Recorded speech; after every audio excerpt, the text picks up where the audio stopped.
Je viens de terminer la lecture du livre d'Alice Kaplan, En quête de l'étranger, qui vient de paraître chez Gallimard. Alice Kaplan est une universitaire, professeure à l'université de Yale, et elle a organisé plusieurs séminaires d'études sur l'œuvre de Camus, et elle produit là un récit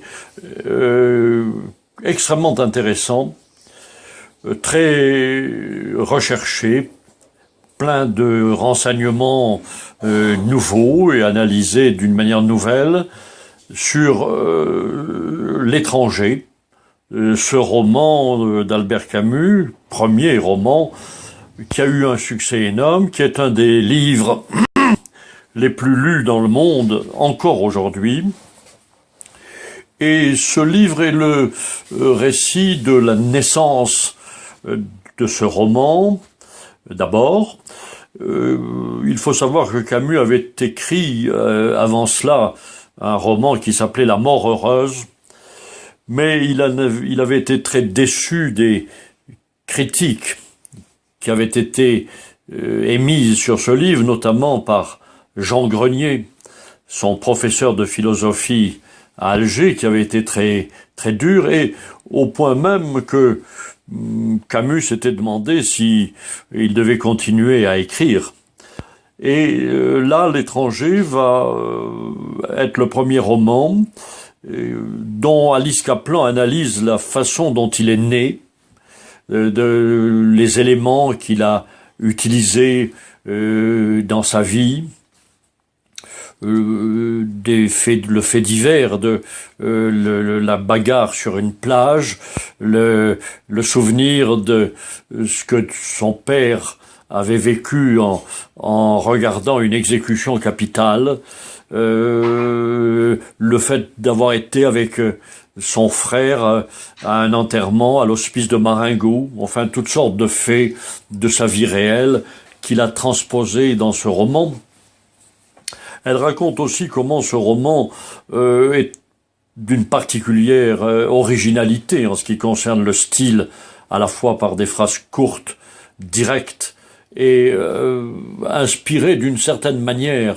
Camus l'a d'ailleurs admis à plusieurs reprises, par des romanciers américains, et notamment par le romancier de ce roman très connu, le facteur sonne toujours deux fois. Elle raconte aussi comment ce manuscrit, qui a été écrit pendant la Deuxième Guerre mondiale, démarré en 1939, et paru pendant la guerre en 1940, comment ce manuscrit a subi de multiples vicissitudes, comment il a circulé.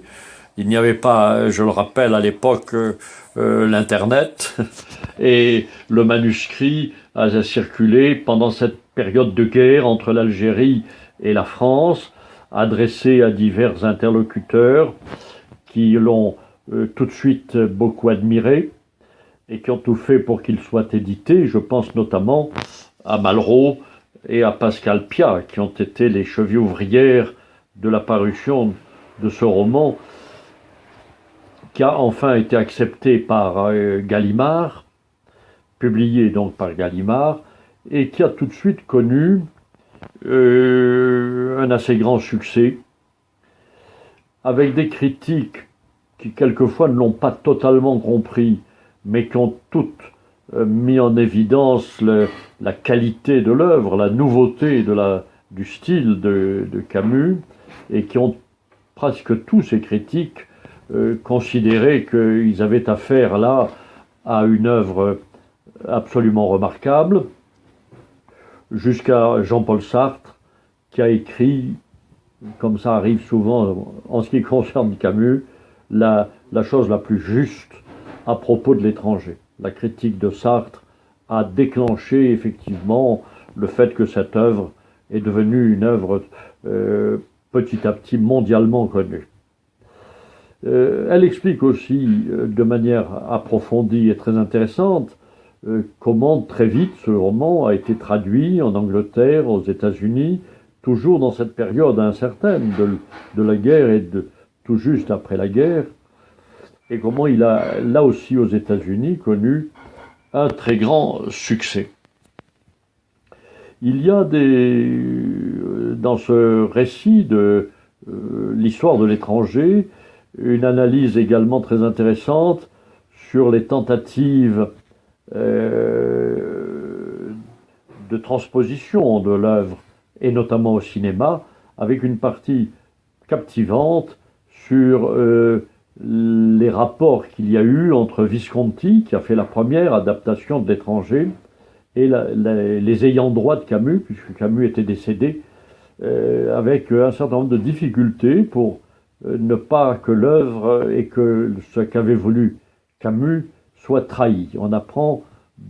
sur ce dialogue avec les auteurs du droit, les propriétaires du droit moral sur l'œuvre, c'est-à-dire la fille de Camus et Visconti, un dialogue extrêmement intéressant et enrichissant sur la façon de transposer cette œuvre.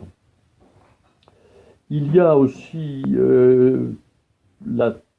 un long passage sur comment l'étranger s'est diffusé dans le monde entier,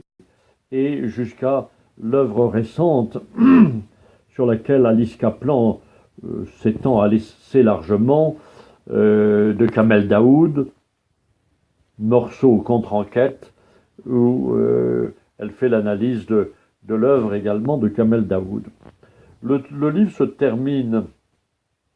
sur une recherche qu'a faite cette université à Oran même, sur les lieux, c'est-à-dire sur la plage où a eu lieu la querelle entre les frères Ben-Soussan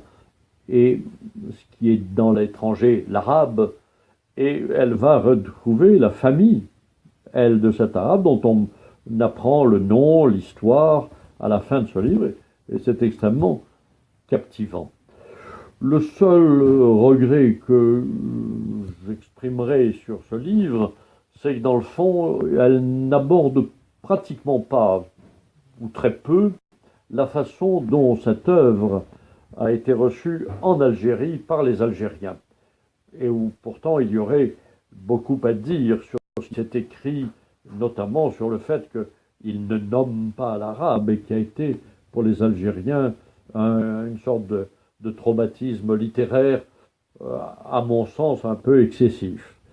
Voilà. Donc, je ne peux que conseiller la lecture de ce livre,